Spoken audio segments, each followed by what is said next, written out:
Howdy, everyone. Welcome back to another episode of JT Real Talk Industry Leaders. Enjoy.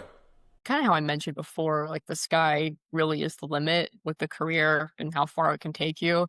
So I always have found that, really inspiring for people that get into it thinking they'd want to be in one role or stick to sales and end up finding tons of opportunities, whether that's, buying their own investment properties or coaching. It's really such a wide field. And to go back to what I said earlier about valuing the freedom of it, I think the two kind of go hand in hand. You don't have to be stuck doing one thing forever if that's not the role you want to be in. And I think for me too, you really do get to meet so many cool people. And it's a great way to really know the area and know the neighborhoods. Like, I can't tell you how many times I've met someone and they've told me about a business I wouldn't have known about it otherwise. So I think just the connections you get to make that go beyond the transaction are really valuable for me. And that's that's what I really like about being in real estate. Hey, Lauren. Hi, Jeff. How are you? Hey, doing well. How are you? Good. Thanks for being here. For sure. Yeah, absolutely. Appreciate the invite. Totally. So, did a little social media looking into you, and I saw your Facebook video of you kind of introducing yourself. So, what we'll do, Lauren, actually, is we'll go ahead and like kick it off, and then you can just introduce yourself, who you're with, where you're from, and then we'll just roll from there. Okay, cool. Sounds good. All right. After you. My name's Lauren Stackhouse. I'm an agent with Keller Williams in Pittsburgh. I've been in the Pittsburgh area for about 2 years now, and I was an agent previously more out towards central PA a year before that. Gotcha. And tell me KW exclusive. So, how is that different from just like a normal KW? I have been a realtor for about 5 years with the same brokerage. So, I haven't really experienced other type of brokerages. Can you elaborate a little bit of KW exclusive? For sure, yeah. So KW's model is they're independently owned franchises. So the DBA name is Keller Williams Exclusive. And I'm sure as you come across more KW agents, maybe you'll pay closer attention to that name after the KW now. But yeah, no, just like a independent franchise name. Gotcha. And so you said you were a realtor in Central PA. Was that 2 years ago when you got your license, or Yeah, so I've been licensed for coming up on 3 years now total. So I started in real estate for a year where I grew up and then made the move to Pittsburgh about 2 years ago. gotcha? Okay. So what was it that brought you to real estate? Was there anything else you wanted to do, or it just, kind of fell into your lap? For me, it just kind of fell into my lap, and I was like, this is great. I love it. So how about you? Yeah, cool. So for me, I got started right out of high school. Prior to that, I was looking into careers more along the traditional corporate kind of route. I was really interested in doing something in finance. Got up to my senior year of high school, and I kind of realized that the things that are important to me career wise, I wasn't going to get with that path. So that would be freedom. I'm really passionate about being able to build my own systems, kind of do my own thing from the ground up. And yeah, no, so I was an intern in my junior year of high school for an agent in Philadelphia, actually. Kind of got some experience there and decided to skip the college route and just dive straight into real estate full time at 18. Love it. Love it. Real estate really requires a lot of time, but experience so that you can actually build your brand, build your business, and get to a point to where a lot of agents don't get, which is getting past that 2, 3, 4, 5 year mark where your business really starts to blossom, if you will. So good on you for going right into it. I wasn't a big fan of college either. I spent some time out of Texas and then came back to Texas and got my license and have been loving it since. Nice. Uh, so you said you like to build your own systems. I'm curious what that entails. What does that look like for you? What's your day to day?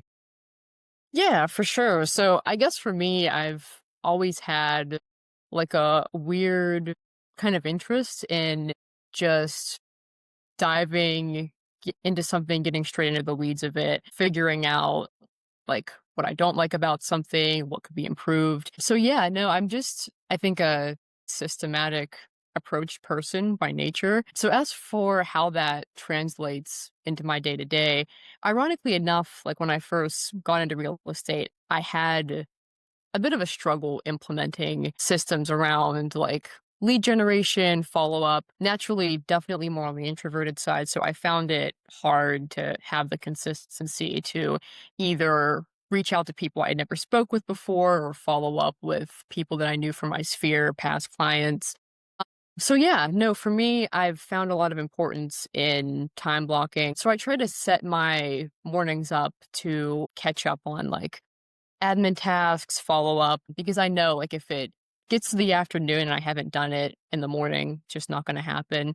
So I found a lot of success with just getting the things that I dread the most off my plate first thing, and then leaving the afternoon for things that I guess, obviously, love all parts of real estate, but the things that just maybe come a little easier to me, like doing showings, running numbers for clients on properties, stuff like that. Nice. Good deal. And yeah, it's super important that we do have systems in place that can help with our workflow because as realtors, we're wearing all the hats sometimes and making sure that, like you said, that first portion of the day is really set up succinctly so that we can actually go to the rest of our day and, yeah, do the things we like to do, go out, see houses, explore neighborhoods and things like that. I saw also that you did like a commercial antique property, or is it that you just really like antiques and then you're kind of talking about that in your video that I saw? Yeah, no, so that was kind of a cool spot to be in where two things that I really like cross paths in the most unique kind of ways. So I was working with an investor client and we came across a commercial multi-use space. A portion of that was set up as an antique mall. So he had like 30 vendors, give or take, that would each rent spaces there and then sell their merchandise. And it ended up being a really good opportunity for him. I really like antiquing as a hobby and have for many years. So it was really cool because I was a customer at that shop before I got to sell that building. So yeah, no, that was definitely a unique sale to be a part of and like a really cool kind of full circle moment there. Yeah, I was just going to say full circle. That's awesome. And is the antique store still there? Or was it sold and changed? No, it's still there. Yeah, yeah, he's expanded on it and yeah, no, everything's going great. Love it. Love it. Okay. Then so straight out of high school, got into real estate, been with KW now for a little while. Were you with KW in Central PA too, or was that when you went to Pittsburgh? I was not. No, so I was with a different brokerage out there. Okay. And with Keller Williams, tell me a little bit about their system. I mean, I know some ins and outs, haven't really dove too far into it. I presume you're under like a team. And what does that look like? Are they facilitating leads for you, or you have to do a lot of lead gen yourself, a lot of your own marketing? Do you do listings as well? Yeah, so I guess to dive into your first question a little bit more about KW and what I like, KW is on more of an agent focus model. So, obviously, like every brokerage says they offer support and training, but the thing that stands out to me about KW is it's not just like obviously like technical, form related, legal stuff is all important in real estate, but KW has a lot of great systems around building your business, and it's really been eye-opening to see, like, how many agents with KW started out in sales and then either went on to have their own team, own brokerage, got into being a developer. So, for me, I just like seeing all of the wide varieties that people kinda branch off, like, starting as an agent, and that we have the system in place to be able to go onto other things forward from that if you don't wanna stick to being in sales forever, which I really like. Then on to the next thing. I am on a team, so I do have, like, a steady influx of leads coming in there, and I'm on a team that has really good systems and support set up for me to be able to help build my business. But obviously, you can never have too much business as a realtor. So yeah, still a lot of getting out there and generating my own business too. Gotcha. And what would you say is your biggest hurdle right now in generating your own business? Yeah, that's a great question. So for me, kind of going back to what I said before, I'm naturally not like a super outgoing, like can talk to anybody and deliver my elevator pitch on a moment's notice. So for me, like I struggle with a lot of cold outreach. Like I've done cold calling for a few years now and every time I go to pick up the phone, like I still have that bit of hesitancy or like for me, I get a lot of analysis paralysis. So I kind of get stuck up on worrying about something being absolutely perfect before I dive into doing it. So I have found that to be a barrier either for like cold outreach or follow up. It's uh something that I guess never really completely goes away. The fear just kind of shifts and change with the flow of things. Gotcha. Okay. Let's maybe shift gears a little bit and talk about the real estate industry itself and where you think it's going. I mean, there's so many changes happening. You got NAR lawsuits and Zillow lawsuits, and who knows what else is coming down the pike. For you, though, what are you seeing? How's the market up in Pittsburgh, and where do you see yourself in the industry in 6 months to a year? Yeah, such an interesting question. I think that it's just an interesting time in the real estate industry. And I think now more than ever, I know like a lot of my I'm Gen Z, like a lot of my Gen Z circle is pretty critical of realtors and the business as a whole. I hear the arguments a lot that the value isn't there for agents and so many other things. So I think now more than ever, it's really important for us to articulate our value as agents, and we're not just here to open a door and send paperwork to you. So yeah, I mean, for me, that looks like just going above and beyond for my clients and kind of being a connector wherever I can, whether that's like if something comes up afterwards, closing, like they need recommendations for a handyman, movers, whoever. That's what that kind of looks like on my end as far as making sure that I prove my value. Um, as far as where the market's going, I feel like it's really been anyone's guess as of late. I think Pittsburgh is super interesting because all of the neighborhoods here, like other places, are just so vastly different. Like we have some properties that are going same day, multiple offers over asking, and other properties that you think would be in that boat, definitely would have been in that same boat a few years ago, are kind of sitting with no rhyme or reason. So I think it's definitely a time where we just kind of have to adapt, go with the flow. And as far as where I see myself, just like to continue building my business. I really like working with investors and doing commercial deals. So that's definitely something I'd like to expand upon here in the next year. Gotcha. Okay. Well, I mean, for someone straight out of high school and getting into this business, it sounds to me, and for being Gen Z, like you really do have a great head on your shoulders and a great work ethic and discipline. I commend you on that because you're right in the sense that we really do need to show people that realtors aren't used car salesmen. Hmm. We're licensed by the state for a reason. That there's so much more that goes into being a realtor than just opening that door. So good on you for really kind of being a catalyst for the Gen Z generation and showing that hey, work ethic is still there, character is still there, and I'm going to show you how it's done. So good on you, Lauren. Well, the I actually talked to a guy. He's actually on my YouTube channel. If you want to check it out, it's Realty Co. He's Hmm. up there in Pittsburgh. Do you know it? Yeah. Okay, great. Yeah, so I know they deal with a lot of investors and things like that. If you guys haven't connected, I'd be happy to connect you guys, considering you're looking to kind of dive into more investors. Well, okay, Lauren, have you tell me then what you enjoy most about real estate and what do you do on your spare time when you're not running around, chasing clients or opening doors? Yeah, for sure. So yeah, no, definitely always open to making more connections there. As far as what I love the most about real estate, for me, it's just kind of always been, and kind of how I mentioned before, like the sky really is the limit with the career and how far it can take you. So I always have found that really inspiring for people that get into it thinking they'd want to be in one role or stick to sales and end up finding tons of opportunities, whether that's, buying their own investment properties or coaching.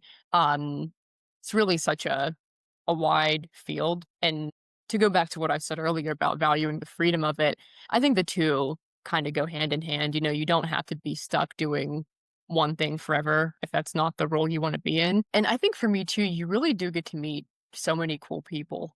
And it's a great way to really know the area and know the neighborhoods. Like, I can't tell you how many times I've met someone and they've told me about a business I wouldn't have known about it otherwise. So I think just the connections you get to make that go beyond the transaction are really valuable for me. And that's that's what I really like about being in real estate. As for what I like to do in my free time, a lot of it is kind of real estate related things, I guess, loosely, like antiquing. I really like I'm a big fan of old houses, so especially like when I have clients I know who are looking at older historic houses, that's like an extra plus because uh that's just like for me something I would, go to a historic house tour or do on my free time anyway. So yeah, no, antiquing, I really like interior design. I really like other aspects of, I guess, finance, business related things. Yeah, no, traveling, exploring new places. Gotcha. Great. It's always a huge benefit. When it comes to architecture and real estate, I've always had, a bit of an eye like, oh, it's nice. But since being a realtor and exploring neighborhoods and seeing different houses and different types of construction, I'm right there with you now. I'm just driving by and window shopping houses, and the fact that as our job, we get to go inside those places and really see the detail of those constructions. It's a huge plus for us. For sure. Yeah. But all right, Lauren. Well, this has been fun. Thank you so much for being here. Do you have any questions for me, or I'll get this video over to you. You can share it with your content. But I appreciate you being here. Cool, for sure. Yeah, and you're in Austin or like Yeah. that general area? Yep, that's right. Got my license in January of 21. So I'm going on, I guess, 5 years now. Yep. Cool. And yeah, it's been good. Austin's tough though because it was the number one overpriced city in the country, and so it's Mm. major correction. And but it's just one of those things where the ups and downs are going to happen, and we just gotta forge through it and get to the other side. I think next year should be pretty good. Austin, for a buyer's market, we have 130% more sellers than buyers. So, with rates starting to trickle down a little bit, I'm looking forward to a nice, even buyer's market next year. The buyers will have their leverage and negotiation power, but I think prices will get to where they need to be and it will even out. That's, Nice. Cool. that's my forecast for the next year. Yeah, no, I was super curious to know about that because it felt like during COVID, like every time I'd open any form of social media or email, I would see like why people are flocking from X city to Austin. So I was just curious if you guys' market had kept up with the influx in buyers you seem to have there. Well, it it got to a point to where it was excessive because sellers they missed the boat, those who did in 21 and Mhm. 22, and then try to sell 23, 24, 25. uh they still had the expectations of 2021 pricing, Yeah. and that getting past that with sellers have been a challenge for sure. But with the population influx is because of the jobs and the industries that are moving to Austin and the surrounding areas. Austin's not going anywhere. I know Florida has had quite a boom as well.